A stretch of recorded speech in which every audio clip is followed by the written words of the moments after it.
Welcome, ladies and gentlemen, to Martinsville, the Half Mile of Mayhem, round number 8 in the Multi-League Cup Series. Here on Monday nights, I'm joined in the booth with my colleague, Ken Huber. How's it going tonight, Ken? Hey, great, Scott. Looking forward to this little half mile. Great hot dogs, great beer, and a great NASCAR track. That is true. I'm looking forward to this one. This one's a pretty exciting one that's been on my hot list here ever since basically leaving Daytona, I think. We talk about the big super speedway excitement out there. And now we went through a couple of mediocre tracks there with the 1.5 miles, the 2 miles, and now we did Richmond last week, but now we're true short track racing here at the half mile at Martinsville Flat Track.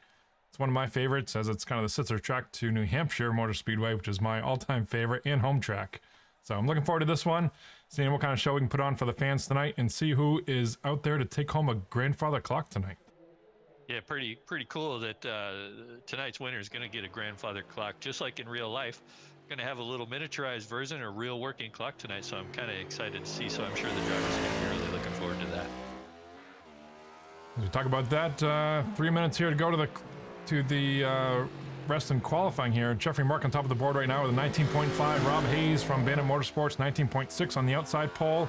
What we're going to do right now is take a couple laps around Martinsville Speedway with our own Ken Huber in a segment that we like to call Hot Laps with Huber. Hey, thank you, Scott. And welcome to Martinsville Speedway.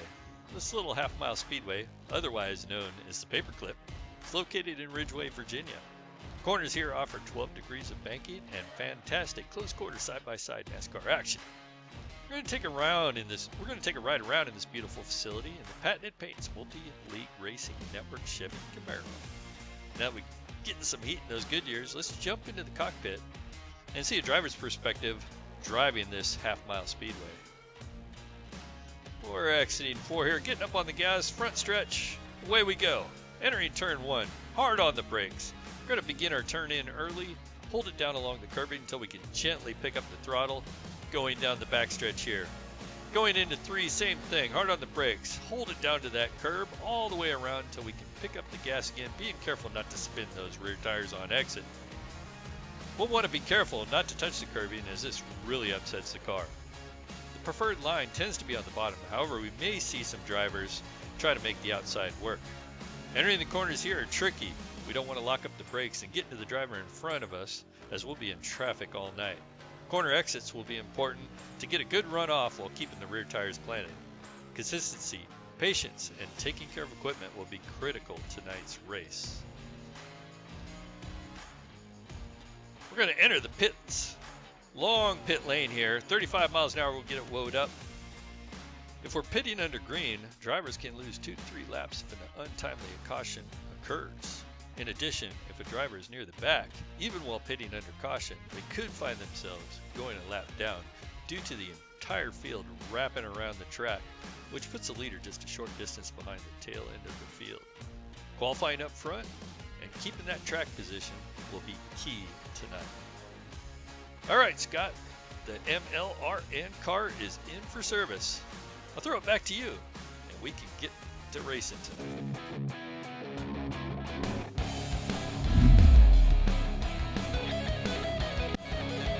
All right, appreciate that, Ken. We're here at Martinsville. Appreciate those hot laps around. It's going to be quite a challenge here to get around this racetrack cleanly from what we saw in practice, as well as getting a pit road, even under caution. It's one of the tightest pit roads on the circuit, Ken. What do you think? Yeah, definitely, Scott. And when you get all those flags and all those toolboxes out there and all those people, your pit box is really hard to see. What's even more interesting about pit lane here being that it almost spans the entire track. If you qualified up front, say the top 10 cars, they're pitting on a corner, and it's really difficult for you to see your pit entrance when you're coming around the corner on the left-hand side. Yeah, the pit entrance as well as the pit exit with other cars coming on the outside. We do have a rule here in multi-league where cars do have to go the outside of that pit lane. So not more than 3 boxes in and 3 boxes out. So a lot of traffic, a lot to deal with, and not much space to do it in. While we hit that, we're in pre-race ceremonies. Let's take a look at our starting grid tonight. We're looking at Jeffrey Merck on the pole here, Rob Haynes second, Brian Bazell in third, Ken Richardson from Bridgewater, Nova Scotia, they're in fourth, Jack Watts from Michigan in fifth, Wesley Holland, happy birthday to him. Happy birthday, Wes. Today is his actual birthday from Colorado Springs. Michael Happy Melfeld birthday. Jr. in 7th, Eric Talent in 8th, James Double O Brown in 9th, and Vernon Margheim rounding out our top 10. In 11th on the inside, Greg Mall. On the outside, Brad Ream. On the inside in 13th, Charles Widener. In 14th, Mark Billen. In 15th, Jason Smoke Hughes. In 16th, Rod Minton. In 17th, John Stepanich. In 18th, the 88 of Kyle Chadwick, who's also won a race this season already. Josh R. Scott on the inside in 19th. Robert Mattis in 20th.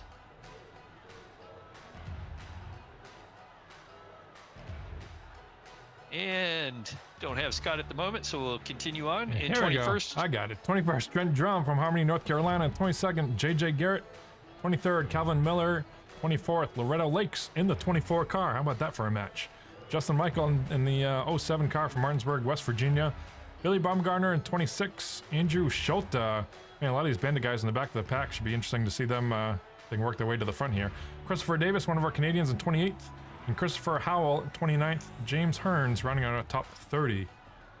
In 31st, Jeff Gilmore in that 57 car. In the 66 car in 32nd is Anthony Santoro. David Schreck in that 33rd position. In 34th, Christopher Campbell.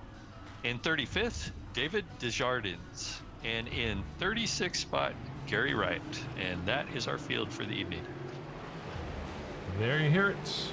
And the pace car is off here. We're going to do 2 laps under pace speed. Jeffrey Mark on the pole there in that sharp-looking Stone River Outfitters Toyota Camry. Rob Haynes and one of my favorite paint jobs, the beer store, of course, on the outside. What do you want to make picks early tonight, Ken? Or what do you think? Oh, that's really early, Scott. I think maybe we'll wait till about the halfway point, if I had to guess. What I was going to comment on is how we got some overcast conditions right now at the moment. Track temperature currently at 104 degrees. We practiced around 112, 110 degrees. So the track's really cooled off. Partly cloudy skies, 78 degree outside temperature. So looking forward to a great race this afternoon.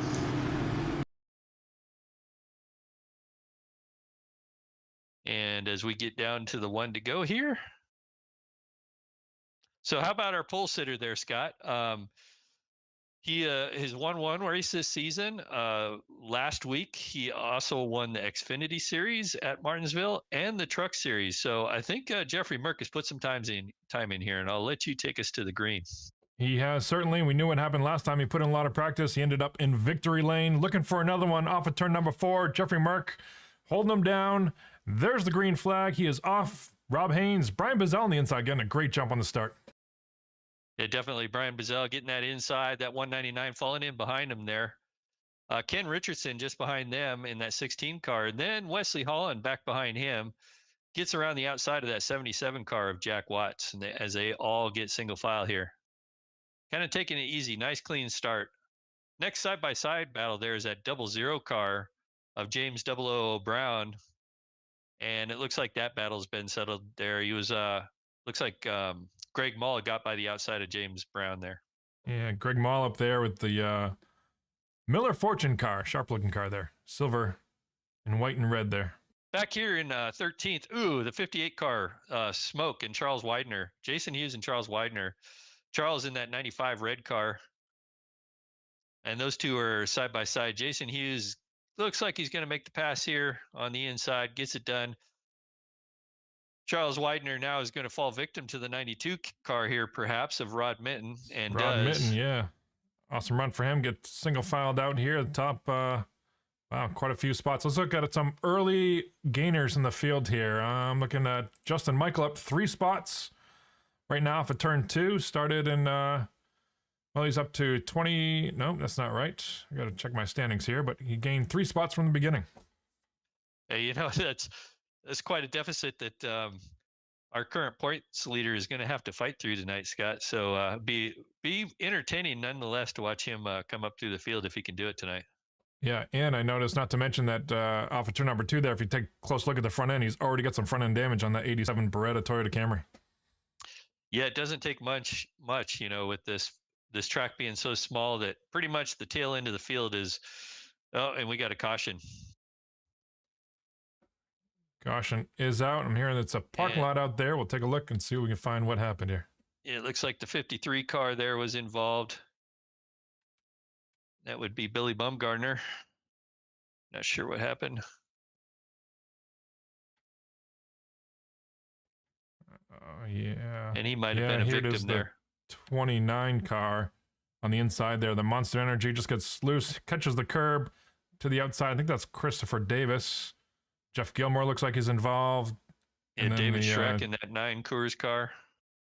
Yeah. Oh, and then here comes the leaders through. There's still a parking lot there in the front stretch. So tough break there for the 29 of who's the 29 tonight? That's a good question. That's Robert Mattis. Robert Mattis. Tough break early on. Yeah, definitely.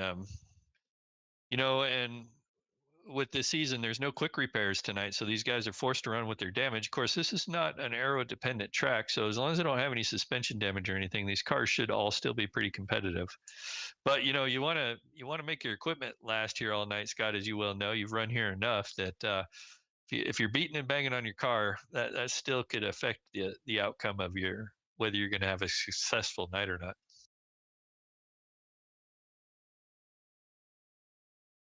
Yeah, this early, we don't even have 10 laps in. We're on lap 8, 9 right now as they cross the line. Yeah, especially this early on in the race. So, yeah, just under 10 laps in the race here, not even 10%, and got several damaged cars out there. Like I said, no fast repair. It's going to be a long night.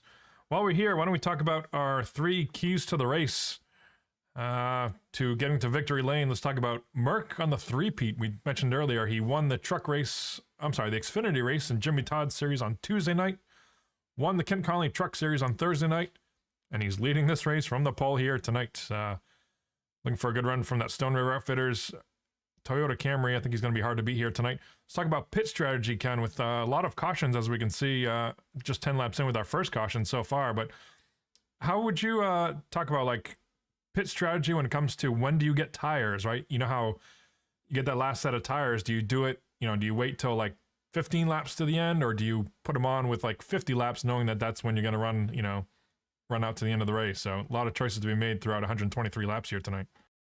It's a tough choice. It's one of those things where I would pit based on where I think the majority of the field's going to pit, because one of the things you could run into is, if you're strategizing maybe to go in with 50 to go to get those tires, and then a bunch of guys stay out, that puts you back in the field. And then you've got the big accordion effect, and you're taking a chance of being involved in somebody else's mess, guys out there on old tires. So getting in the proper pit sequence is going to be key tonight, I believe.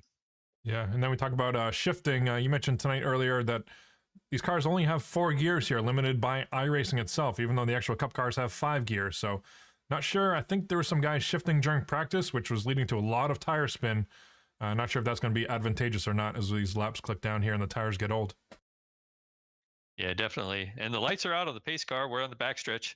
I expect to see the pace car dive in, which it does, as we enter 3 and 4 here. Now, these guys can't start until the white line on this. This is the Geico restart zone. There's a white line on the exit of 4, and they've been warned not to start before then. And we're waiting, and there goes Merck. Kind of backs up the field there, gets a nice run off. Got Wesley Holland to the inside of that 199 of Robert Hayes. And Wesley Holland will clear them, and behind them, we got Ken Richardson on the inside of that 18 car of Brian Bazell, trying to make that inside work. Doesn't quite clear him. The 18 gets a nice run on the outside there. That's a tough place to pass there, Scott, on the outside, especially at Martinsville.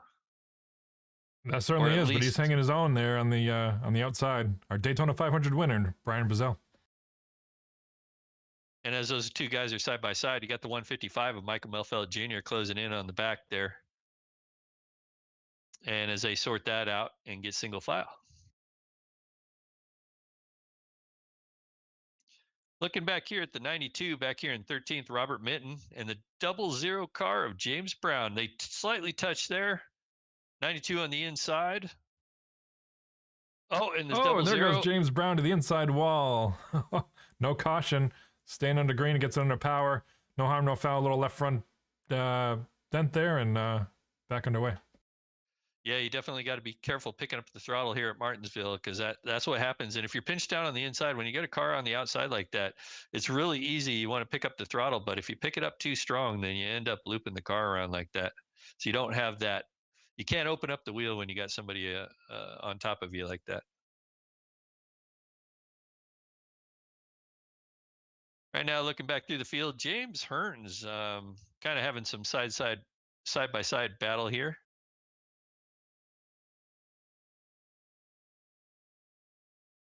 And I'm just looking back up here through the field here. Had a little iRacing snafu.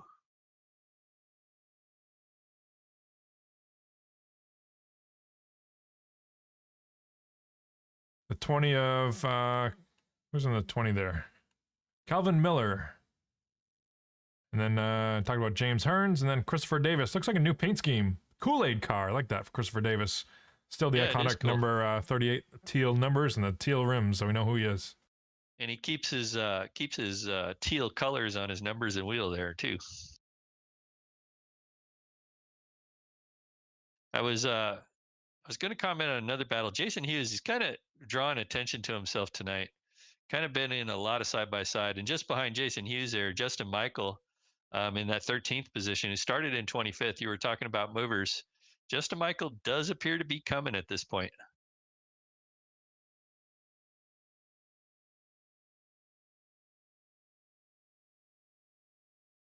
Well, if it's anything like watching him in practice, there won't be much left of that car by the end of this race. Kind of look. Oh, Jason Hughes around. And Justin Michael, our points leader, gets into Jason Hughes. Caution is out. Looks like Jason Hughes spun the car on corner exit. Couldn't hang on to it. And our points leader, Justin Michael, got into him there. Yeah, let's back that one up in slow motion for you here. It's so here, Justin Michael, Jason Hughes gets on the curb just in front of him there, gets sideways. Justin Michael, T-bone with nowhere to go, tries to go the outside there. Andrew Schulte right behind him also gets some left front damage and then right front on the wall as well. Tough break for both of those guys, just as you were calling it there, Ken. Yeah, and Justin Michael, well, you know, his front end was already kind of smashed in there, so I don't notice a difference after that. So I don't think he hit him too hard. So I don't know that's going to affect Justin that much, or Jason that as well. So everybody went around the pits, so I don't see any takers for pit lane, just some cars that were involved in that last incident. 53's on pit lane. I'll have to see what happened to him. Oh, Billy Bumgardner, he's 15 laps down. So I think he was involved in an early accident and parked that John Deere machine.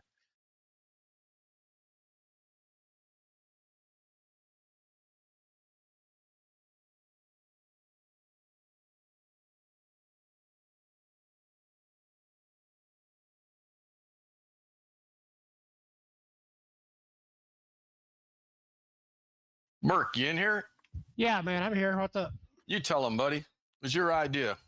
Yeah, you know, I was watching the Martinsville race and they rolled that big clock out there, and I was like, you know, I wonder if I could find like a little. I was just looking for like a little plastic keepsake grandfather clock to mail to the winner.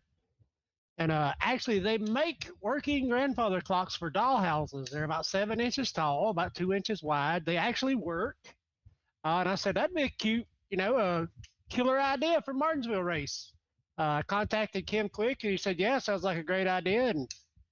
And we went halvesies on it, and the winner will get a working miniature grandfather clock. So our version of the Martinsville clock. How cool is that? A clock, an operational clock awesome. Being mailed to the winner tonight. That's what we like to do here at Multi-League. Awesome job, guys. Creative idea. I love it. And what do you think, Mark? What's your chances of bringing it home tonight? Well, anything can happen at Martinsville, but I'm hoping to put my address on that clock, have it sent to me, and I have a spot on the trophy case just waiting for it. Nothing like buying your own gifts, huh, Mark? It's only buying half, but you know what, Merc? I'm rooting for you. Kim's buying the other half, so. It's all right, buddy. I'm for you. Thanks, Kim. I appreciate it, bud. All right, awesome idea, guys. Appreciate it, and good luck out there, Mark. And appreciate Kim Quick is in the tower tonight. One of our admins. I'm sure he's going to be just as busy as we are on the replay clock. So Appreciate all your work out there, Kim, and we will talk to you guys later in the race. Thanks, guys. All right, guys. See ya. So lights are out in the pace car. Scott, while we were talking about all that, we did have some takers on pit lane, and the 88 car of Kyle Chadwick was the first car off pit lane. He's back there in 24th currently. He's going to be, we only got 20 laps on the tires, but when we restart this, he's going to have the first car basically with fresh tires, but he's got a long ways to go to get back up front. That he does as the pace car pulls in once more here off of pit road. Looking for out the back end of Jeffrey Mark and the Stone River Outfitters Toyota Camry. Looking at Rob Haynes there in the beer store. Green flag is out. Great jump on Wesley Holland on the outside. Birthday boy trying to fill in here in second place. Single file it out. Looks like Brian Bazell getting caught on the outside back there. Yeah, as they get single file there, I was watching Michael Milfelt. He had a nice run going. Got around the 16 car there of Ken Richardson. Just back there in 8th and 9th. Behind them, Vernon Margheim, in the 92 slaps the wall. 77 gets underneath him of Jack Watts. 92, who was running pretty strong, now finds himself in the clutches of Jack Watts. There it is. Jack Watts on the inside in that awesome metallic-looking Budweiser car. Number 77 on board right now with him. Down to turn number 1, just ahead, Vernon Margheim. So what do you think, Scott? You think at this point in the race that maybe the nerves are starting to settle down and we can get to some green flag racing? I think so.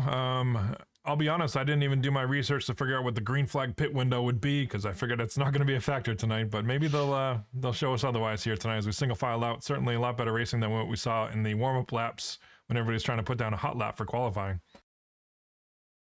Yeah, definitely. I'm looking back here at Kyle Chadwick now. Who's starting to make ground just on the inside. He's back here in 20th, just on the inside of Christopher Davis. Now the 32 car there of Josh R. Scott gets around both of them. So those new tires do seem to be doing him some good. Oh, and we got a caution. Caution is out. Once again, we'll take a look at what happened here.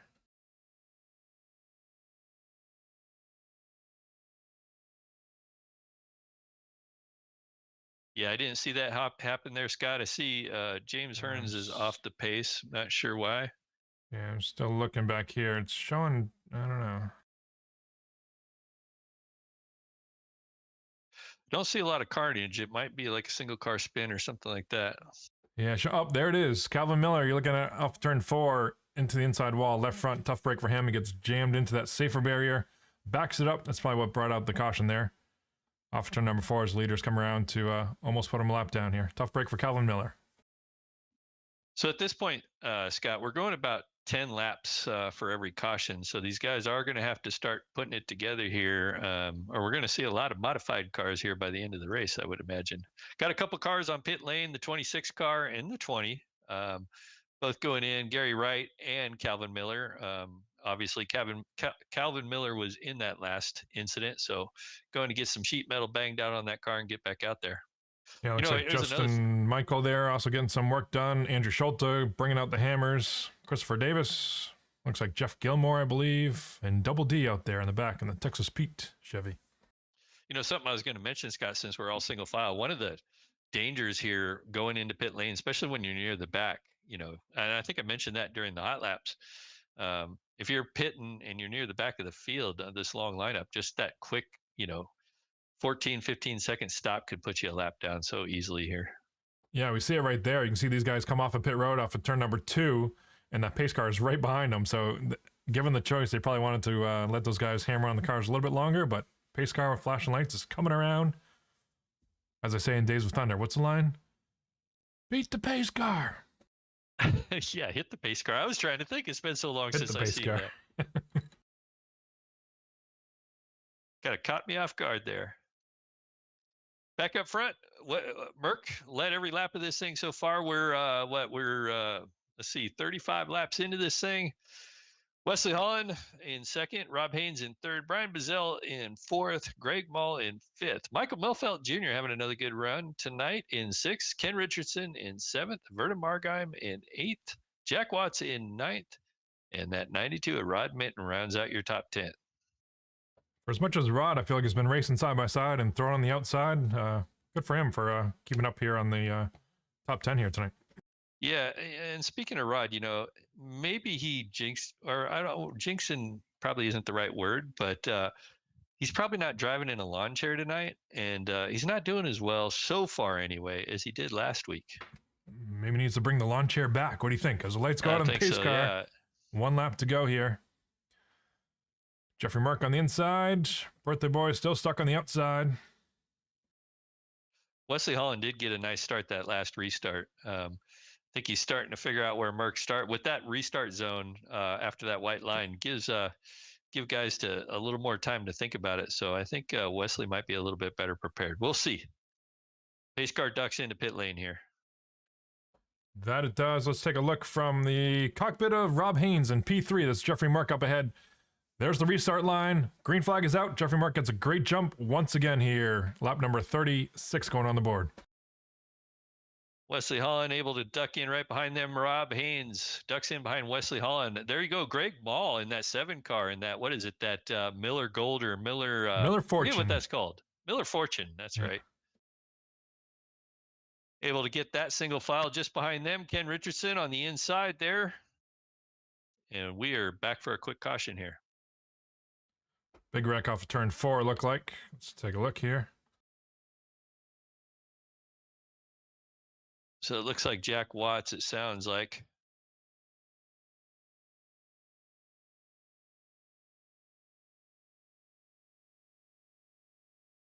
Yeah, off of turn number 4.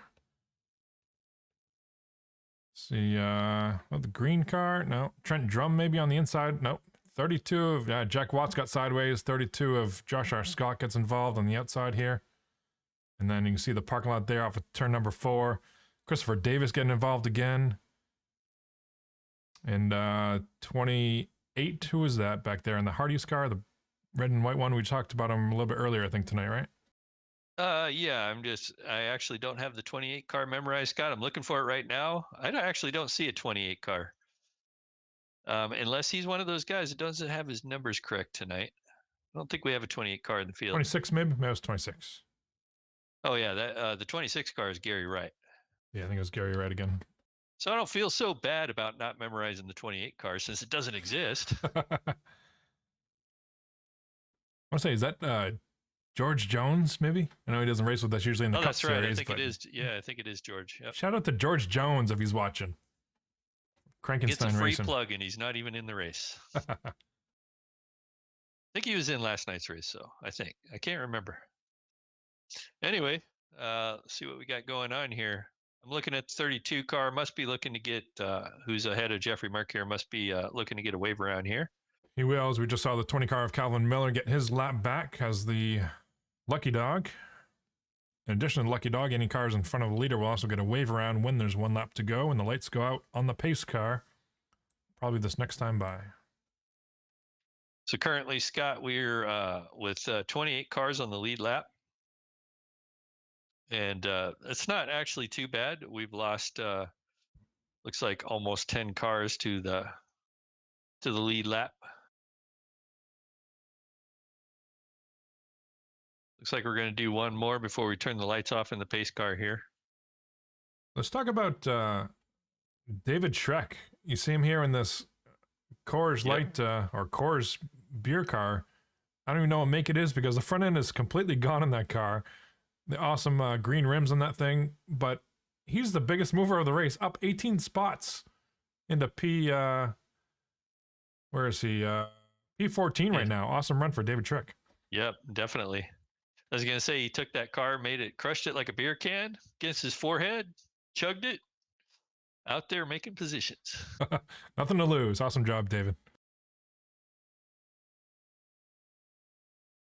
Let's see if we're still yellow. We're still got lights are on the pace car here, I believe. Yep, should go out this time.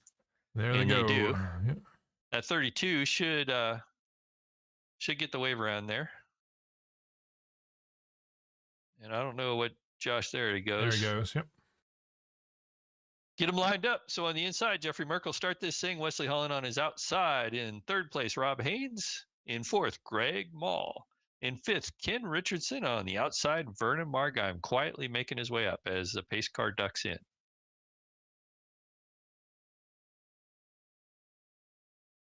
There's something weird going on here, Scott. Jeffrey Merck got an early start. I'm hearing start. It wasn't in the restart zone. I think it might have been a bad call. I think the green might have came out before Merck got around the corner, because there was also a black flag call. Black flag for Jeffrey Merck, you're hearing? No, I don't know which driver got the black flag, but I'm hearing some. Yeah, Josh R. Scott is the one that got the black flag. It sounds like he was the one that got the wave around. Wow.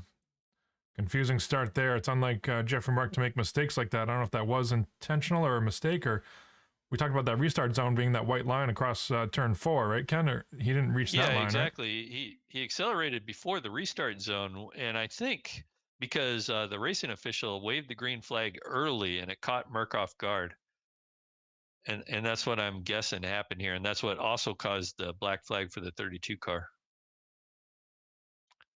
Oh, as Greg Mall just gets loose off turn number 4 there. Loses a couple spots to Ken Richardson on the outside. I think one more coming by him as well here. Rod Minton making that outside lane work all night in that 92, that black 92 car. Every time I look, when he's passing a car, he's on the outside. Yeah, we talked about him cracking the top 10. Now he's about to crack the top 5 if he can get past Greg Mall here. Yeah, ducks in behind him. See if we have what other battles we got going back here. Looking back at the field. We're going to see how Andrew Schulte is making. He's just behind Jeff Gilmore. He's back in 15th. Andrew Schulte, I'm not used to seeing him this far back. Haven't talked about him tonight. Haven't talked about the 57 of Jeff Gilmore, just ahead of him.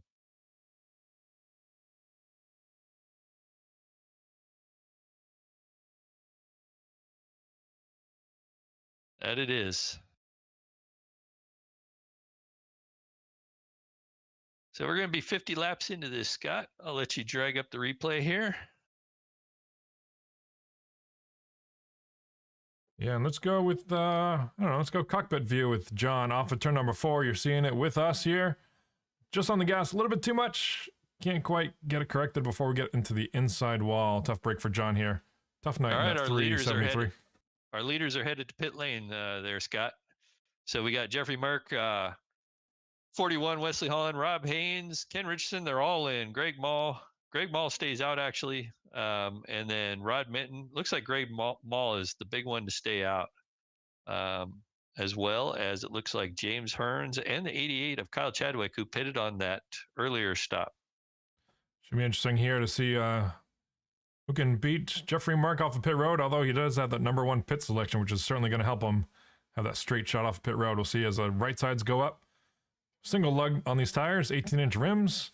Left side goes up.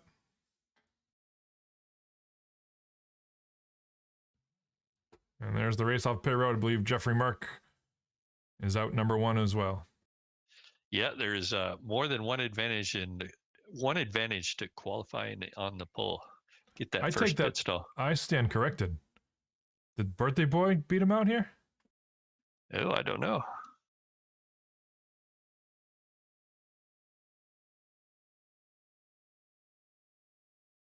Well, this is good. No matter what happens, this is going to be the first time that Jeffrey Merck's going to face traffic tonight. So, because a bunch of guys stayed out, so I'm not sure where he's going to come out with the guys that stayed out. But people like Greg Mall, who stayed out, Kyle Chadwick's on a little bit fresher tire. I think expect Kyle Chadwick, who's currently in second right now, to have a strong car up there up front. Greg Mullen, that's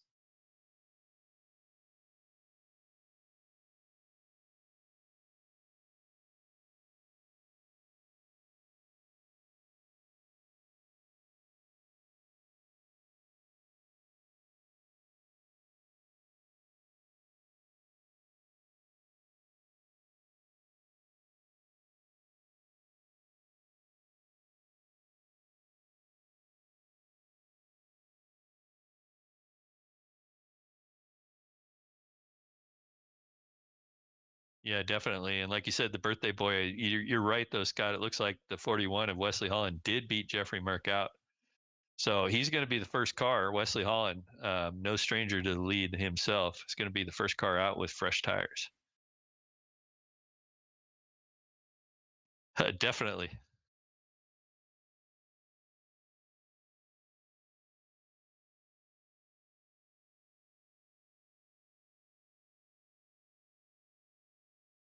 You think we want to do a crank it up?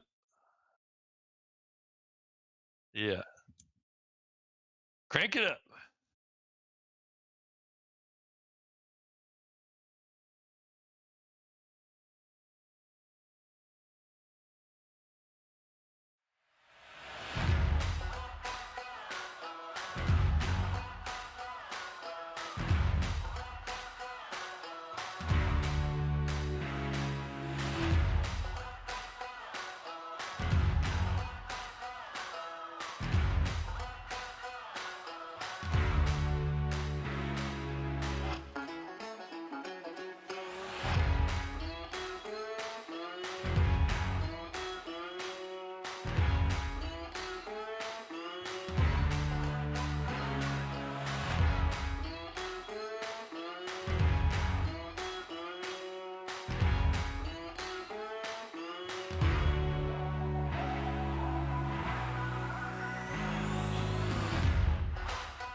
Yeah, that was a bit. I was watching Wesley Holland and Jeffrey Mark come up, trying to work their way up through the field there, and just caught that.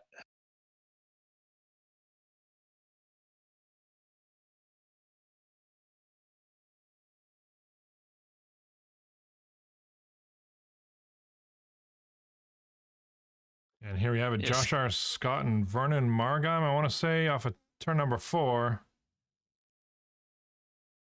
They get involved. The 92 of Rod Mitten, tough break for him. The 2 car, Ken Richardson, and 16 car gets involved. Man, tough break for a lot of those guys. Yeah, that's what we were talking about at the beginning of this. When the pit strategy here, you find yourself in traffic where you have to make that pit stop, and what's the right move? And right now, I'd have to say that Greg Mall made the right move by staying out, because he would have been potentially in that mess. But the question is does Greg Mall continue to stay out, or does he duck into pit lane now? That's true. If you want to keep an eye on that for us, Ken, right now we're going to look at Jeff Gilmore getting loose off of turn 4, getting into Brian Bazell. That's what initiated this whole mayhem off of turn number 4. Tough break for Jeffrey Mark as he gets into Jeff Gilmore on the outside.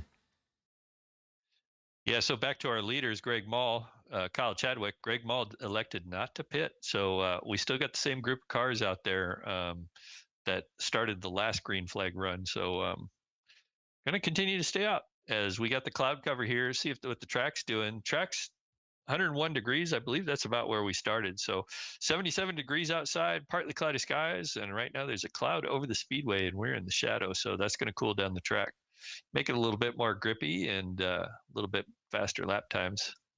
I think so. It looks like the cloud cover of the fog hasn't set in quite yet. The blimp is still out there, so we got a good aerial view of the track. And there's the railroad tracks off the backstretch.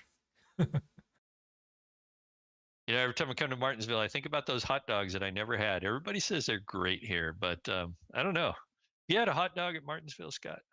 That I have. I can say I am not a Martinsville hot dog virgin. I have had my share, and they are just as awesome as they are made out to be. The other really cool thing about the Martinsville hot dog, I don't know if a lot of people know this, it is, I don't remember the exact price, it is under $3. I can guarantee you that. So when you talk about going to the ballpark, going to the racetrack, I guarantee you there's nowhere else in the U.S. you can find a hot dog at a stadium like this with professional sports for under $5. So hats off to Martinsville for doing that and keeping a long tradition going, as well as the price point. So, and they sold out on Sunday. I saw some signs they sold out of hot dogs. Oh, that's a shame. You can't sell out what you're famous for. It's like going to Coney Island and running out of hot dogs. Right. Lights out on pace car one more time. Greg Mall on the inside with those old tires we talked about. Kyle Chadwick, 2 wins on the season, including our season opener at the Coliseum in LA. the clash there. So Yeah, that's he's got right. 2 win stickers on that car. Back of my mind there. that was our first race doing this. That's right. Pace car ducks in. Greg Mall's going to take him to the green, looking for that restart zone, that white line. We're going to look at this from the fan cam here on the front stretch. Green flag is out. Greg Mall's away. Nice start there by Greg Mall, especially on those old tires. Kyle Chadwick drops in behind. James Hearn's behind them in that 3rd position. Nice run. There's Andrew Schulte. I mentioned him earlier, trying to maneuver his way through the field. He's back there in 4th, under a little bit of pressure there from that 58 of Jason Hughes. And that quickly ended. Jason Hughes got out of shape there. Michael Milfelt picks up that spot. Breaking in the top 5 for Michael. Awesome run for him in that Federated Auto Parts car. So just behind them, we got the 18 car. Jeffrey Merck in trouble again off of turn number 4. Yellows out one more time here. Yeah, and I was hearing all kinds of spotter chatter there. Somebody in the wall. I'm going to assume that was Merck. Yes, cars are still trying to get underway here. We'll look at, let's go slow motion here. Jeffrey Merck off turn number 4. Eric Talent maybe gets a little bit loose in that 5 car just on the, yeah, he does. Tags the wall. See Jeffrey Merck trying to avoid, gets in the 61 on the inside, gets turned around, and then starts to become parking lot off of turn number 2 here on the backstretch. Ken Richardson, man, rough night for Ken tonight. Yeah, back up front, just checking in on our leaders, see who went into pit lane. So Greg Mall stays out again, along with Kyle Chadwick. We did have one taker, and I believe that was Michael Melfelt Jr. That was part of that lead pack. He's going in and get those 4 fresh Goodyear and get back out there. So that's going to put Michael Melfelt. See, this is another thing. I want to talk about Michael Melfelt Jr. for a second here, Scott. He's pitting by himself, basically. So when he comes back out, he is going to be nearly the longest end of the line here. And he had a great car tonight, but he's putting himself at a tremendous risk here with all those cars ahead of him there. That he is, especially being the only one. You almost kind of set your own strategy here. We're about halfway through the race here. We got to talk about picks coming to the end of the race. But speaking of making picks, I'm joined in the booth by Mr. Matty Two Toes LaVenture. What's going on, Matty? Hey, Matt. Guys. What's going on? We're chilling up here in Martinsville, counting the wrecks, looking at the carnage, and some great racing nonetheless. But it's going to be a long night here halfway through. We've talked about the Martinsville clock we're giving away to the winner, but a lot of these cars have already taken themselves out of contention for that clock. But how are things going on your end for tonight? What are we drinking, Matt? I got a little Tito's. Just finished 8 hot dogs down in the grandstands. That's why I was late. A little indigestion. We were just talking about Martinsville hot dogs. Maybe you heard us. Yeah. I didn't hear you guys. I was busy watching the race. They were okay at best. 8 of them didn't go down so easy. But yeah, paper mache cars on a short track. This is definitely shaping up to be an interesting finish. So, Matty, I got to ask you, what was it about the first, second, or third hot dog that made you want to eat 5 more? The cheap price, 100% the cheap price. Right there, you hear it. $2, under $5 here. Let's call it $2 hot dogs. Get them while they're hot. All right, pick Scott. You wanted to mention picks. What are you thinking tonight? We're halfway. We said we'd do it halfway. Boy, this is a really good opportunity because the strategy is kind of all mixed up, right? We've got guys in the back like Michael Milfelt we talked about with fresh tires, guys in the front that have been fast all night. I'm going to go with Andrew Schulte, P number 4. Andrew Schulte here in the Children's Wisconsin 81 Chevy. What do you got, Ken? I'm going to take that 41 of Wesley Holland. I like where he's at. He's still the first car up there with the freshest tires. He's got Rob Haynes on his outside, I believe, with fresh tires too. Both those guys, fresh tires, but I'm going to give it to Wesley Holland tonight. And it's his birthday. What do you got, Matt? What's your pick? Man, I've been watching. Jason Hughes has put a solid race together. I'm going to take Brian Bazell. He's going to be my pick tonight. Gridded 3, currently running 5. We'll see how it goes. Brian Bazell, our Daytona 500 winner, as the pace car is in, and we are back under green here as Greg Mall, our race leader, takes him to the green flag here. Kyle Chadwick trying to make some room on the outside, trying to get some momentum. Can't quite get aside. Greg Mall clears him on the inside. We're looking at Jeffrey Merck there. Don't be fooled. He is on the tail end of the lead lap, trying to wait for another caution to get back on the behind the lead lap cars. So He's been up front all night, but he is not up front right now. Greg Mall, looking at your leader here in the Miller Fortune, number 7, Ford Mustang. I'm back here looking at the 5th position of Wesley Holland. My pick and your pick there, Scott. My pick is on the inside of that 81 of Andrew Schulte. Great race, and he ain't giving up yet. If there's one good flat tracker out here, it's Andrew Schulte holding momentum on the outside there. I'm hearing all 3 of our picks. Hearing a caution. Just off turn 4, turn backwards. Caution again. Let's take a look. Josh R. Scott, I believe. Yes. Yeah, and I heard the drivers chatter talking about Michael Melfeld Jr. maybe being involved with that too. Yeah, Michael Melfeld just got a little bit hot, maybe into turn number 3 on the left rear of Josh R. Scott. As you can see him get turned around to the outside. Tough break for him as Michael Melfeld continues on with almost no additional damage there. But Josh R. Scott facing the wrong way, going north in the southbound lane. Yeah, and this is one of the struggles I was talking about with Michael Melfeld pitting and being the tail end. He's got to be really careful that line likes to accordion back and forth. When you're starting that far back there, kind of like I said, it's a danger zone, but that car still looks fairly clean, and he's up to 12th. So good job for Michael Melfeld. I'm curious, guys, with the 99-degree track temperature, how rubbered in this track is going to get. I'm looking against the wall. It doesn't look like there's a ton of accumulation out there. Later on in the run, I've seen a couple cars run decent up high. Do we get a top groove or not by the end of the race? Well, I don't know. I think that would mean that they would have to be going at full race speed to lay down some rubber, and we're about halfway from doing that. So I think we're having a hard time building heat in the track with these cars. So running quite a few cautions tonight. What do we got tonight, Scott? We got 8 cautions so far. Last week we had 10. That was Richmond. We're approaching that number tonight too, with 48 laps to go. That we are. I don't know what the record is for tonight, but we are certainly approaching it, huh? I'll tell you that, though, Maddie. While you were down there in the stands eating those hot dogs, we were watching the 92 of Rob Minton and talking about that high line. Rob Minton, up until recently, had an incident. I think he is mired back in 15th or so. But he was making that top line work as best as anybody out there that I was watching tonight. Interesting.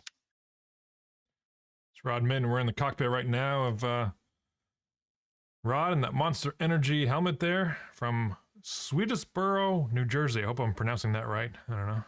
Swedesboro? Let's go with that. Started 16th, Scott, currently 15th.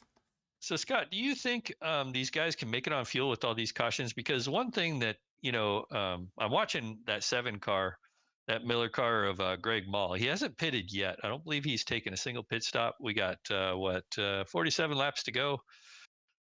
Do you think he can make it now with all these cautions? I do not think he can make it. I don't know the exact fuel mileage, but I don't. But I think what he's banking on, and I kind of like his strategy, if you're hanging out in the top like 10 to 15 spots, do what he did, stay out when all the leaders pit, hope for a bunch of yellows, which has obviously been happening here. And then next thing you know, about 10 laps from now, when another yellow comes out, all the leaders come back in, he comes back in with them, and he's back on the same page, back to square one with the lead. I like his strategy. Yeah, definitely. Well, it looks like the lights are out in the pace car here. We're getting 2x2. Greg Mall on the inside, our leader. On the outside, Kyle Chadwick. On the inside, Brian Bazell in that 18 car. On the outside, my pick, Wesley Holland in that 41 car. Andrew Schulte on his inside in 5th. Rob Haynes in 6th on the outside. Charles Widener, we haven't talked about him too much. He's on that inside in 7th place. Speaking of Charlie, let's go on board with him for the restart. We're on the front roof of Charlie Widener's car here.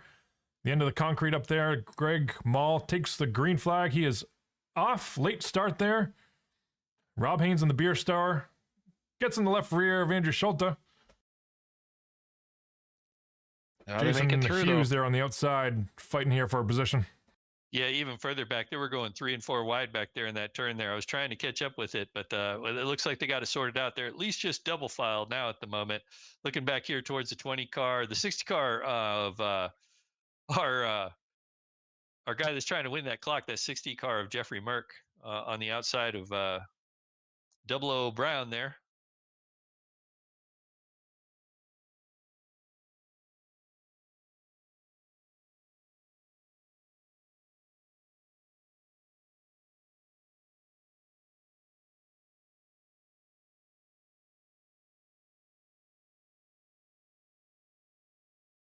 Yeah, Merc is going to work right now. Merc going to work. I like that. Oh, he's on the top of 3. That's not going to work. Oh, boy. They're in the back, just behind Merc. And we are under caution.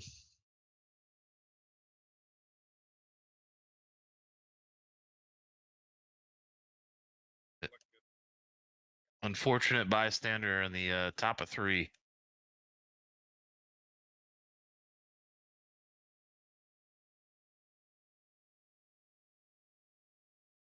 There it is. We got Ken Richardson on the back stretch here. We'll go live. Let's go full speed.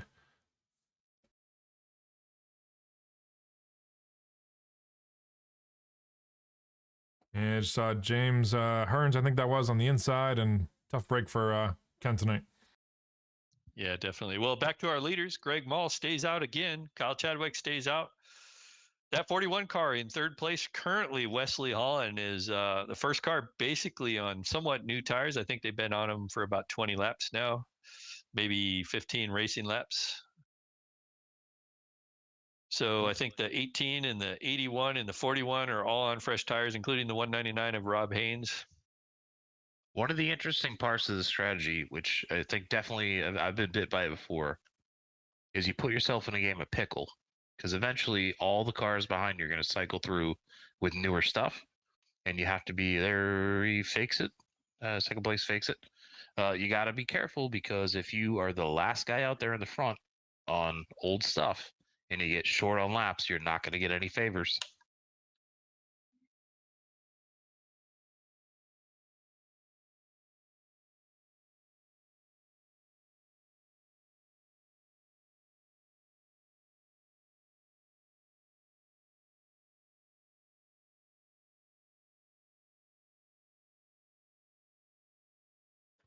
Well, Scott, I don't know if there's a safe spot on the racetrack right now, to be honest with you. There's just there's all sorts of stuff going on, and figured P1 or top 5 spot would be kind of the safe spot to be.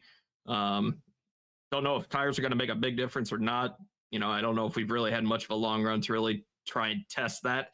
I think Kyle's maybe on a little bit fresher tires than I am, but just like I said, haven't had much of a long run. You have to really see how those tires really shake out. So far seems to be working pretty well. That it is. I like that strategy. I saw it when it happened. I was like, you know what? He's staying out there. And eventually, well, let me ask you, can you make it to the end on fuel if you need to, or no? We'll see. It's I'm keeping an eye on it, each caution, and it's going to be we may be right on the number here. We'll see what happens. All right. Well, best of luck to you. I like the strategy, and we will talk to you hopefully at the end of this thing. You got the birthday boy Wesley Holland out there in third place hunting you down. So good luck holding those guys off. We'll be watching on this restart. We're gonna give her what we got. So thanks, guys. Go get them. Yeah. So he was talking about Chadwick having a little bit fresher tire. Chadwick has about 20 laps fresher tires, but some of that was caution, so not a huge difference. And Kyle Chadwick really hasn't been able to do anything other than stay in second. So might be a good, wise move there for Greg Mall. I agree with that. That 41 car, though, is looking really strong out there on the inside there. He'll be restarting in third, and that's that 41 car. That he is. We keep talking about it. His birthday today. Wouldn't it be awesome to get a grandfather clock on your birthday? It would be awesome, especially a Martinsville clock like that. I think that's just so cool. Anyway, the pace car's in. We're about to go green. Greg Mall is going to lead him to the stripe here. And there we go. We're away. Greg Mall gets a great start there. Allows Wesley Holland to get a good run on the inside there of Kyle Chadwick. Pins it down on that curb. I think he's going to make this stick. Do a slide job in front. Yep. Give number 2 to Wesley Holland. He is on a mission. He is, and about 50 lap fresher tires than our leader Greg Mall. So be interesting to see if he can hunt him down here and what he does with him when he gets there. You know what they say? Catching is one thing. Passing is something different. And speaking of passing, that 18 car, that would be Maddie's pick, I believe, of Brian Bazell, is working the outside of that 81 car of Andrew Schulte currently. Almost made it work. Almost had him cleared. Couldn't quite do it. Kind of making that outside work there a little bit. We got one around just off 4. I didn't see who it was. Oh, as we say that, we're on board with Brian Bazell, who also gets turned around. Yikes. I don't think that hurt Brian, though. Because and the beer store car gets flipped off in turn number 2. Lots going on here. Ooh, ooh, ooh. Oh, the leaders almost got tangled up on the front stretch there with the spinner. Gonna try to find this the best we can here for you. James 00 Brown on the... No, looks like it happened way before him. There's just so much going on here. Every lap, there's too much to talk about.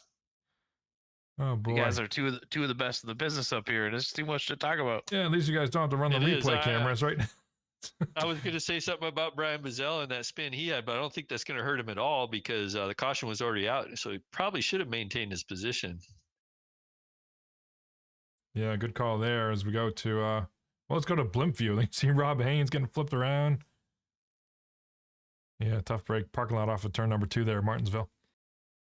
I'm curious now. So you're up front. I hadn't felt the track in this condition, this cool, with this little bit of rubber. But when you do go to pit, do you take 2 to loosen the car up a little bit, make the car drivable, or do you take 4 and try and slot car your way to the front through a really difficult field? Very good question that I don't have answers to. I haven't run these cars enough to know what they run like on 2 tires. So I can tell you 2 is a ride. You're basically driving a sprint car. But it gives you the chance to drive the car in and out in different ways. You put 4 on it, turns into a slot car, but that's how I felt anyways. But that would be my question if I was Maul at the end of this race: is do I want to be really, really drivable or really, really fast? Yeah, as we watch Double D and Jason Hughes there coming out just in front of the pace car, getting their lap, saving from going a lap down. Nice job by those guys. I would say if I'm the leader when I'm coming in, which obviously Greg Maul's not ready to come in yet.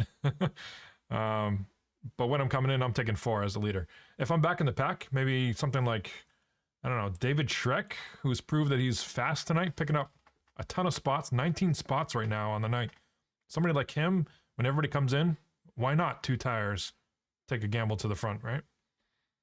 Another interesting thing about tonight's strategy too, guys, is we currently still have 22 cars on the lead lap. Now for Martinsville, if we had a lot of green flag racing, we'd probably be looking at maybe 10 cars at best on the lead lap currently. So, that's another thing, another risky move. Usually you can get the field separated out with some green flag racing. So the risk isn't quite as intense if you go into the pits right now. So, that's got to be factoring into Greg Maul's into his strategy. Looking back there, he says, dang, if I go into the pits and I go in by myself, I'm going to start in 22nd. Good point. And I'm still curious as we get the one to go for the green flag here. I'm still curious about Greg Mull, whether he can make it on field with all these cautions. God, it's incredible that he's staying out. We're on lap, let's see, we got 29 laps to go. Man, very, well, if it works for him, it'll be the move of the century here. But Wesley Holland on his outside, going to start on that outside lane in that 41 car. He's been coming up strong. Wesley's been getting a good enough start where he gets the car wagged out to the outside and gets a nice shot at turn 1 and 2. If he can do that again, that'll definitely help him getting him clear before the entrance of the corner. Here we are to the restart zone. Greg Maul takes him down slow on the loud pedal, down the front stretch. Greg Maul, a great jump on Wesley Holland. Yeah, that worked out really good for Wesley Holland, though. He didn't have to fight the car on the inside for that number 3 spot, and so Wesley Holland was able to fall in behind. Right now, Charles Widener, just behind them, is under pressure from that 88 car of Kyle Chadwick. And nice job there by Charles Widener. Finds himself up in the top 5 currently. Might lose his position to Kyle Chadwick, but having a pretty good night so far. Yeah, great run by Kyle Chadwick here, breaking the top 3 here, I believe, for the first time tonight. Just looking back here at the 54. Ooh. Oh, and the 199. Oh, you guys must have seen the same thing I did. I was watching second place there. Wesley Holland get loose down the front stretch and smack the outside wall. I think that causes...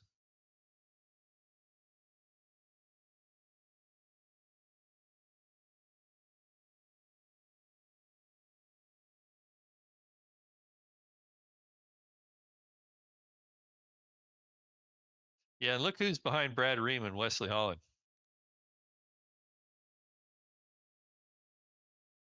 I think Merck is looking for that clock. That's quite an impressive drive after that incident he had. He had a couple of incidents there. Finds himself peaking at the top 5, actually in the top 5 right now, behind Brad Ream, looking for a hole between those two guys. He settled in right nice on the bottom. He's unfortunately he's getting held up a little bit, but it's a great fight. Wesley Holland to the outside. That might pin Merck in if Wesley Holland can make that outside. Oh, he couldn't So do Merck it. looked 3 wide, thinks better of it. That's going to allow him to go single file. Charlie Widner looking on the inside. Jeffrey Merck gives him some room. Oh, Brad 61. Ream. Oh, boy. Oh, boy. Oh, Merck checks him spins up the here. 95. Oh, no. I think that's because was... of Brad Ream hitting the wall, and then everybody kind of had to check up, and then Merck got into the 95. Oh, my goodness. Merck was doing work until it wasn't some more.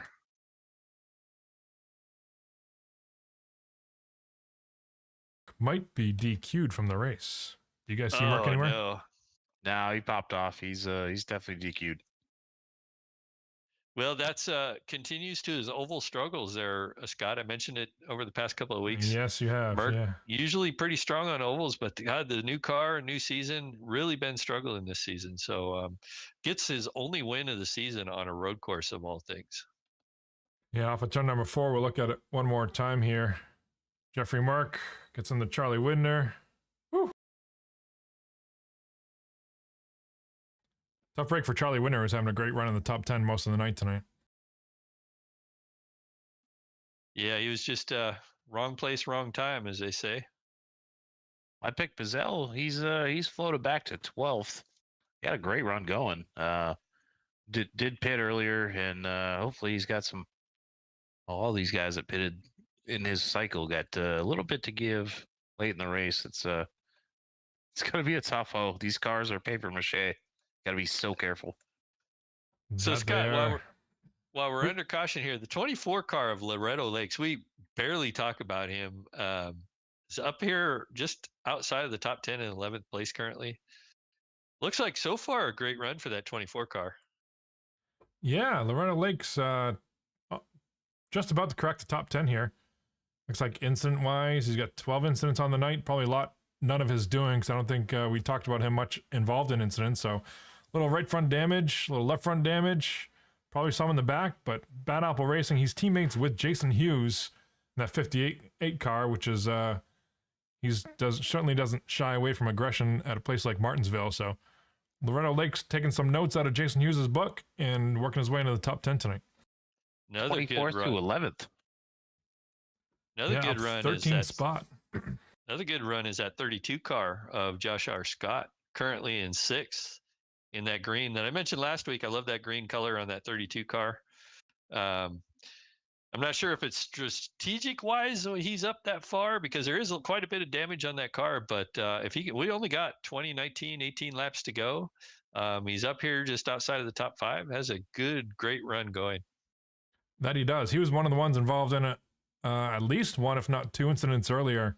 We watched him sideways, and backwards against the turn 3 and 4 wall up there, parked. So awesome job for Josh R. Scott to hang in there, stand the lead lap, do what it takes to fix that car the best you can, and get back here fighting for a top 5 tonight. Awesome job. Well, 17 laps to go. The lights should be going out in the pace car. I believe they did. Well, that's going to cause Greg Mall. He's on the inside, takes that inside lane. Still our leader on old tires. Hasn't pitted yet. Kyle Chadwick on his outside in that 88 car and that Columbia car. That 41 car of Wesley Holland is back in 3rd now on that inside. On the outside, Brad Ream, we talked about him just a few minutes ago, having a great run in 4th. And then James Hearns rounds out your top 5 on the inside in that purple and yellow 78 car. There you have it. Great summary there. We're going to go roof front of Brad Ream starting in 4th for this restart. We're going to crank it up one more time here. Crank it up. Enjoy this one, folks.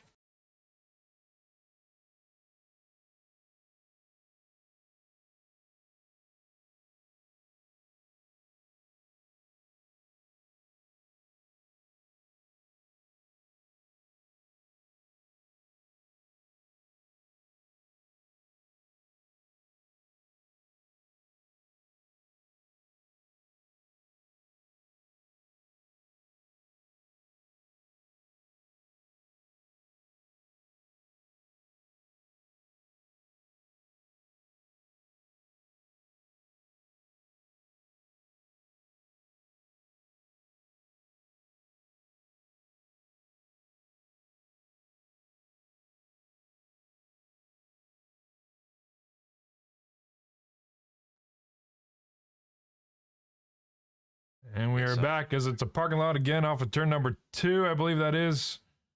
I'm going to take a look at what happened here.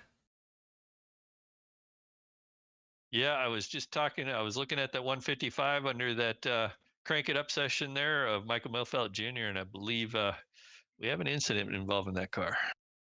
Yeah, let's take a look for you. What Jason Hughes in the 90? No, Michael Milfeld, like you said. Yeah, Michael Milfeld's on the top left corner there. You see him sideways in that Federated Auto Parts machine. There's a slow motion. We'll see the parking lot coming to Ken Richardson. Again, the 18 of Brian Bazell gets involved. Hooks the left rear of Rod Mitten. Charlie Winder loses his hood on this one. Had a great run earlier. Involved in last caution as well. Oh, man. It's a parking Disaster. So, no takers for pit lane. Greg Mall stays out. Still our leader. Looks like he's going to go for it there, Scott. So we're going to have a shootout. We're going to have about, looks like about 10 laps to go when we take the green flag. See if we can get all 10 under green. What do you think are the odds? Here, I've been thinking about this for a few minutes, guys. As long as Mall gets a good restart and gets us maybe even a little bit of a stutter step, like the engine stumbles, but of course you're just doing it with your foot, and you get the 2 guys behind you fighting, that's the key. That's how to get this race done, is give yourself a good restart and enough distance to let the 2 guys behind you fight, and then you can just roll the car through the center and get this thing done. That's where my mind's at. As a driver, obviously he's more talented than I am, so we'll see what he decides to do. Yeah, well, we're all going to sit here and watch. Kind of excited to see this. Obviously, that 88 car of that Kyle Chadwick got 20 lap fresher tires, but has never been able to really make a run for the lead here. So the only car back there that was actually really competitive, but seemed to be losing it there in the second maybe 20 laps here was Wesley Holland, but seemed to be struggling here the last 20 laps or so. So I don't know. You know, Greg Mall looks really good at the moment. He's definitely very comfortable where the car's at. You can see it when he's rolling mid-corner. He's not up off the curb. He's not down on the curb. He's just got kind of his groove set. He's gotten to it, and he's quick laps off like its own machine, so that's all you can ask for. And Brad Ream, we mentioned him earlier. Scott did, I believe, that 61 car. Sitting back there in 4th, having a heck of a night. We're not used to talking about Brad Ream in the top 5 here. But he might be pretty hungry to get some TV time, get that car up front. So I'm actually kind of interested in that 61 car, what he has for this last 10 laps or so. Josh Scott too, kind of hadn't seen him up here all night. Suddenly he appears strong. We'll see how it goes, guys. Pace car is in. That was kind of a quick caution here as they round the corner, getting ready to 10 laps to go here. Coming to the stripe. And that 7 car just disappeared. Oh, there it goes. Disappeared from my screen. Just a nice restart there. Wesley Holland looking to the inside of Kyle Chadwick in that 88 car. Just behind them, James Burns in that purple car getting the inside of the Brad Ream in that 61 car. Looks like Wesley Holland's going to clear the inside there of the 88 car and sets his sight on that 7 car. Wesley Holland's got some fresher tires in that 7 car, so it's no time now. Yep, that window's open.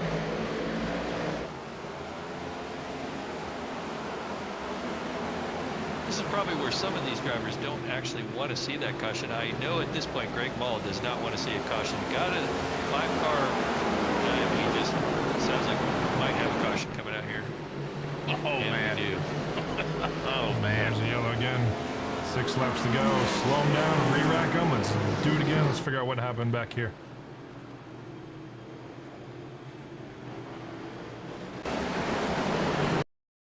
Oh, it looks like the 20 of Calvin Miller, I think, hard into the wall. We'll take a look here.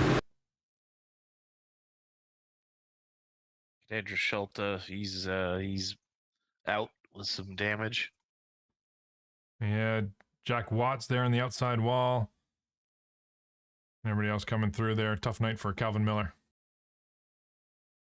What a tough loss this would be for Mall if this restart proved fatal. He's got to be on his game right now. Absolutely 100%. figure out 3 moves ahead. He's got to put this end of the race together in his head mentally about 3 different ways, but it's doable. Very interesting to think about.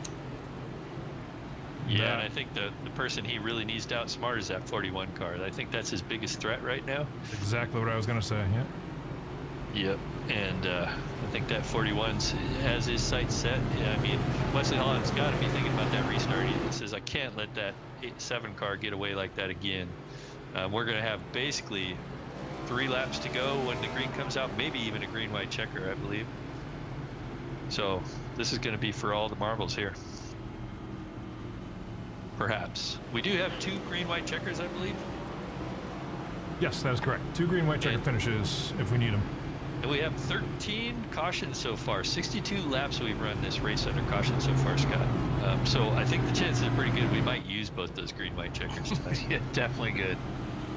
If I'm Greg, he's been starting late every time. If I'm Greg, just top of the line thinking, I'm starting mid to early, and I'm gonna get up and get the car buckled down and turn to the left, waiting for some push. That's just me. I'm waiting every entrance of the corner, regardless of how fast the guy behind me is or how far he is, for a little bit of push. What part of the corner, Matty, would you say? Would you say if you're looking for a pass, would you try to get him on the entry or off the corner? Well, if I'm Wesley Holland, I'm P2, I think that's him, right? I'm getting the car prepared off the corner for a push. I can drive the car in as far as I want to, but Wesley Holland with fresher tires is going to roll the center better. He's going to probably catch my bumper, and I'm exiting the corner, every corner, expecting a helpful aero draft push. Let's get a quick word in with Brad Ream here. Top 5 right now in 5th spot. What do you got for those leaders? Awesome run for you tonight through all the pit strategy and everything else. What do you got for him here in the closing laps of the green-white checker?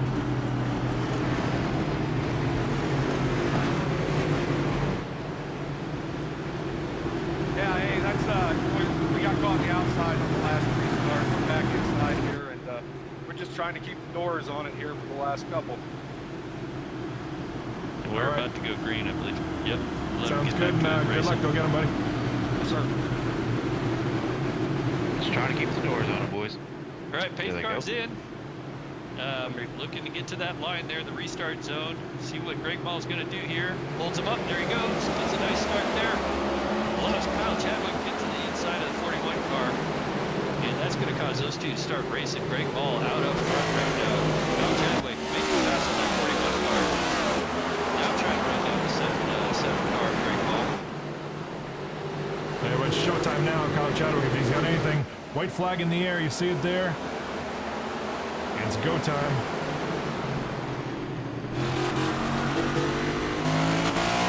Officer number 3 down the backstretch for the last time. Looks like nobody's got anything for Greg Mall. No pit strategy. Melee in the backstretch. Green flag is still out. Checker flag in the air. Give it to Greg Mall. Officer number 4. Kyle Chadwick second. Good boy West Holland third. Also run by these guys. James Hearns in 4th and Brad Ream rounding out the top 5. Another nice run. James Brown, unofficial results, finishes at 6th. Josh R. Scott in that 32 car 7th. Rob Haynes in 8th. Jason Hughes, another nice run in 9th. And Rod Minton rounds out your top 10. Old Mittens, he's been here forever. Mittens had a great run tonight. Well, we avoided the multiple green-white checkers tonight, Scott. That we did. We made it to the white flag, which we needed. So once we take the white flag, it's official to the end there, and we're going to go down to the front stretch here for Greg Mall to burn him down on the front stretch. What does he have left? That's what I'm curious. He has enough to do a burnout, and he's got tires on the rear. I'm going to buy him a hot dog. And he's saving because of today's fuel prices, right? So able to get gas mileage, and put Greg Mall in a Prius and he'll get 100 miles to the gallon. There you see it down there. We'll look for our race winners and the top 3. We'll talk to him here in a little bit. If Ken, if you want to run through the results for me, if you got the top 10 or so. Yep. Yeah, we got it. So our race winner, Greg Mall, Kyle Chadwick in second. Wesley Holland finishes in third. James Hearns, great run in fourth. Brad Ream in fifth. James 00 Brown in sixth. Josh R. Scott in seventh. 199 car, the beer store, in eighth. Jason Hughes in ninth. Rod Minton in 10th. 11th, Charlie Widner from North Carolina. Trent Drummond, 12th. Brian Bazell, 13th. Jack Watts, tough run for him tonight. Several accidents, but stayed strong in 14th. Michael Melfeld Jr., same thing there. Lots of incidents, but 15th place. Loretto Lakes in 16th. Double D, David D. DeJarnins in 17th. David Schreck in 18th. Calvin Miller from Ontario, Canada, 19th. And John Stepanich rounding out our top 20 tonight. Bernard Margheim in 21st. Ken Richardson, tough night, 22nd. Gary Wright, 23rd. Robert Madison, 24th. Billy Bumgardner in 25th. Jeffrey Merck, tough night, real tough night for Jeffrey Merck. Disc DQ'd in 26th, our pole sitter. Andrew Schulte, that 81 car, in 27th. Eric Talent, 28th. Mark Billen, 29th. Christopher Davis in 30th. Get the rest of the field there, Ken, if you can just do that for me. Jeff Gilmore in 31st. Christopher Howe, 32nd. Justin Michael Rowe, our three-time race winner this season, in 33rd. JJ Garrett, 34th. Anthony Santoro in 35th. And Christopher Campbell wraps out our 36 car field. That was there a big you see field. the results. What do you think, Matty? I think it was a definitely a difficult race, strategy-wise. Maul picked the strategy that nobody would and made it happen. And gosh, that was very interesting to watch. I have so much indigestion from 8 hot dogs. That it is. Let's talk with one of our top podium finishers, Wesley Holland here. Birthday boy. Happy birthday, first off. And congrats on the top 3 finish. Made a hard run all night. Just couldn't quite get to that lead. But how come didn't have much for Greg there on the old tires? What was your strategy going into this thing? Honestly, I thought I would have a better shot at it there with having the fresher tires, but just looked like the track position mattered more, controlling that lead. So gave it all I could, came up short. All right, sounds good. And your teammate there, or one of your teammates, Kyle Chadwick, finishing behind you there.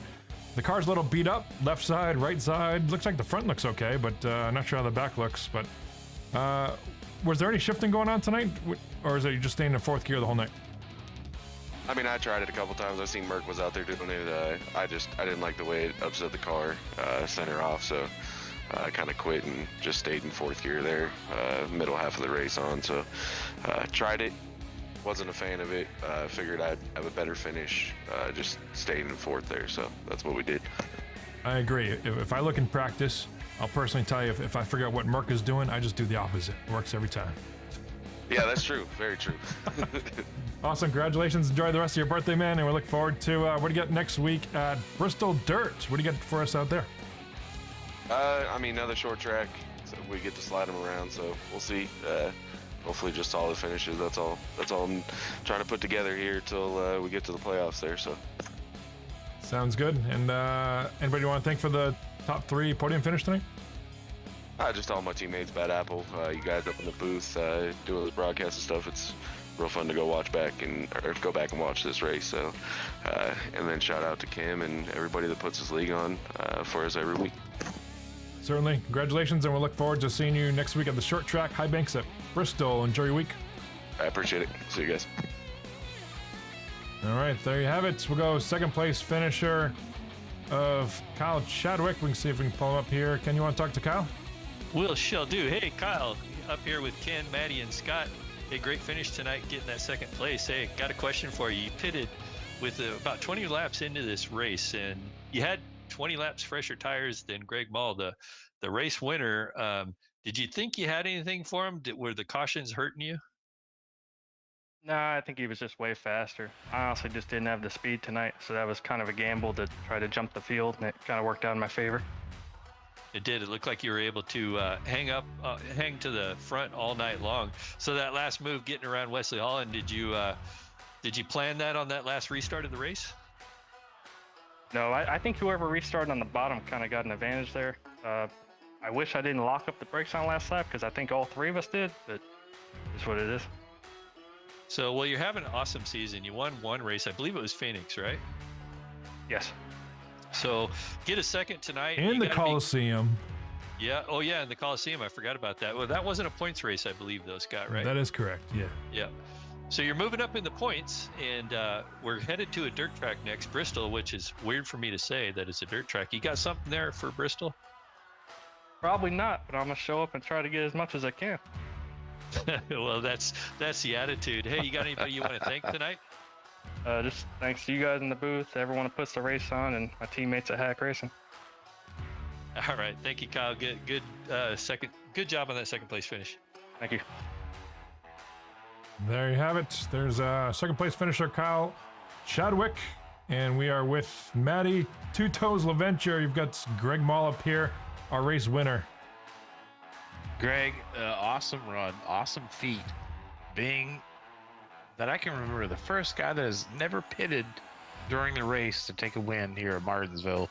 Well, how did you break this race down in your head? How did you justify not hitting and just running the thing the way you would?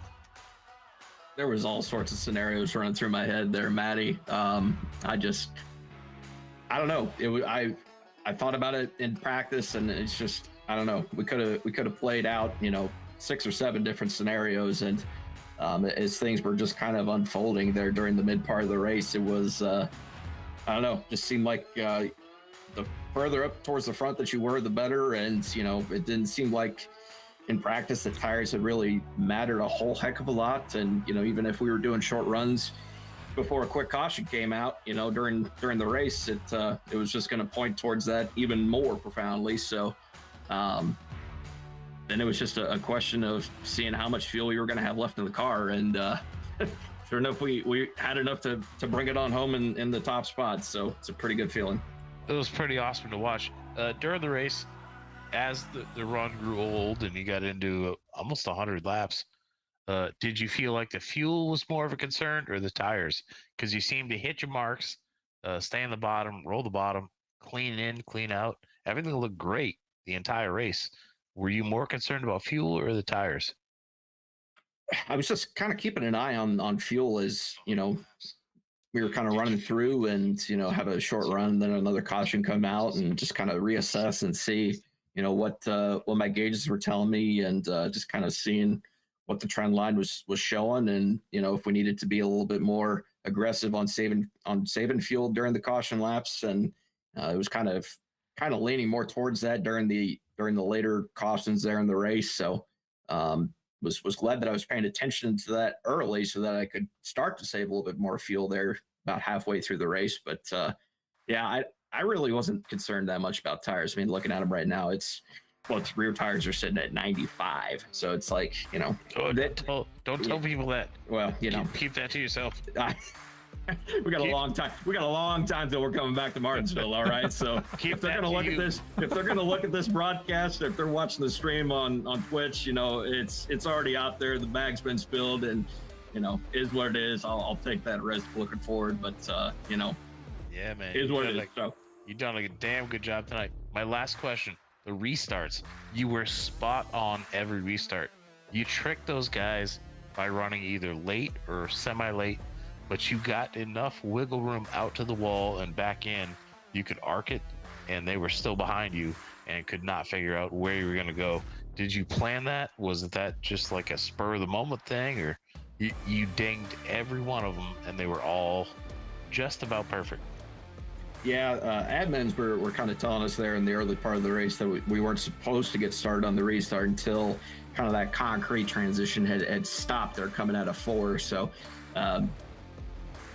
just looking at the track and the amount of distance that we got before, the iRacing sim's going to throw the green automatically. It's like, we don't have a ton of space there to really get going on the restart. So timing was going to be of the essence. And I think Kyle may have gotten me pretty well matched on one restart in particular that I could think of. But, overall, it was enough reaction time there to get a good jump on him, like you said, and actually get get enough of a gap between the guys behind me so I could roll the bottom and then get a good exit off too. So was good enough, I guess. Yeah, you showed it tonight, man. Smooth, easy on the bottom, made the whole thing work. So on behalf of the league, that was awesome. Great job. I think that's racked up #1 as the non-pitter in a Martinsville race. Craziness. I'll give it to the bosses here, but great job tonight, man. That was awesome. Awesome job. Greg, looks like I'll have to do an update for you. Throw a sticker on the A post there for you this week. And look forward to seeing you at Bristol Dirt next week. Awesome run for the Miller Fortune Ford Mustang. Congrats, man. Yes, sir. Appreciate it, guys. See you next week. There we have it, folks, from Martinsville Speedway. Matt, what do you got for to sum this thing up tonight? I have indigestion from a lot of hot dogs, but it was a... We lost Maddie. Huh? Oh, God. He's back. Dead. He's back. Hey, I didn't really eat hot dogs, but I did add 4 chicken nuggets. I gotta take a shit. Sounds great. We're looking forward to seeing you next week, Maddie, if you can join us from the dirt track at Bristol Motor Speedway. Otherwise, caution field night. Wait, I think I'm gonna race the dirt. You're gonna race with us? I think I'm gonna race the dirt. Oh, good. Oh, yeah. I like getting muddy. It's obvious with my hot dog addiction, but yeah, we'll see. It'll be an interesting race. There's a lot of guys that are gonna be there. They're really talented, and I'm gonna jump in and see how I can do it. Sounds good. Looking forward to it. I remember last time we saw you on the behind the wheel there was at the Coliseum. I want to say top 3 finish. I think we were talking to you at the end of the race there. So looking forward to another one. Let's get you behind the wheel more often. What do you think? Less hot dogs, more racing. Yeah, I like hot dogs. Less hot dogs, more racing. If I could just kill Ken Huber less than my first. Oh man, you only did it once. What are you talking about? Oh God, I just still carry that. You still live in that? You still live in that? I hate that because you're such. He's the fastest guy I know. All right, we're gonna have fun later. Yeah, we'll have fun. Looking forward to it. Ken Huber, got any closing remarks for us? No, like you were getting ready to say, Scott, tough night for these guys. 13 cautions, kind of a record for us this season so far. Going to Bristol, I don't know what that's going to bring for cautions, but a lot less laps, that dirt track, that dirt facility. Ought to be really interesting there. I think you've made it pretty clear to me that I'm not allowed to damage the multi-league racing network car, so I'll try to be careful with it. And we'll see Maddie on the track, hopefully, and have a good time next week. Sounds great. From Multi-League Racing Network here, on behalf of myself, Scott Patton, Matty Two Toes LaVenture, and Ken Huber in the booth. Appreciate everybody's time. Hope everybody enjoyed the race. Talk to you next week from Bristol. Here's some closing highlights for you from Martinsville, round number 8. Happy Easter, everyone. Happy Easter. Yeah, as Ken said, happy Easter.